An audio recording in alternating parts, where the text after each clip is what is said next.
یعنی هم کسی مال ماندی نکن یکسر بیدن اگه نگشت جنه تو خزانه تو خوراکی چکن گوشتی دین خزرودکی سفری و گل معانکه گوشتی دید گل دونی بو از حال بردار قشله آکریمه که جایی که کفنار آکریه کیه فقیرم دینوی زنگین هم نو دینم راستی بوده بیشن دنباش بینرین پایتخت میدیا از حال بردار قشله آکریمه که جایی که کفنار آکریه وره حتی درنگی شف ولاتی لشف رمضان اتمین نو ولاتی قصتا ورد کن حتی دم پاشویه که نها از برانبر فرنیه که نانی ما اگر خدا نه فرنیه کرم کته وره بوما دتا دیار کرن اگر یک شنگو بیت بوما باغ بیتن چانی باشی سیکوا چاوی نانی الحمدلله گلک باشه الحمدلله رمضان اکو برکت او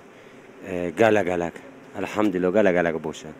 باشه گلک از بیشن او هندک فرنیان نانی کو به برانبر دن خلکی مثلا هندک همان دمداد بیشن خلک زنگی پترش فقیراتیتن چه باری بو وانا نهلید اول راست خود اکید اوه خلک دولمان عرب خوده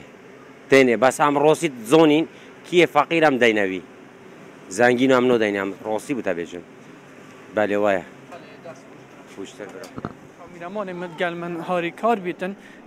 بهتن دا که هم سردانا جهه که دیجی بکن وره حتی درنگین دم پاشی ویجی ولاتی هرد مینن که الوره دین خارنیت خونو قصد مال ناکن حتی درنگین شوه اگر وره قربالغی که گلک آزور دیدد که پیش که بین اگر کامیرمان مدگل مدای هاری کار بیتن که پیش کم دمی تباش بیتن سر چا گلک خیرات سلامت چوای رمضان چوای خدای رمضان گلک خوشه یا قلبالغ یا روشش و نسبت بو قصه از بجمع عالمی بلا بو خطارو بینیره و بو پوشی باش بینیره یعنی هم کسی مال ماندی نکن یکسر بیدن اگه نگشت جنه تو خزانه تو خوراکی چکن گوشتی دین خزرودکی سفری و گل معانکه گوشتی دید گل دونی بو شاید ساعت چند خدا حتی دو اکنی و اندک جرا حتی سجده مینی انشالله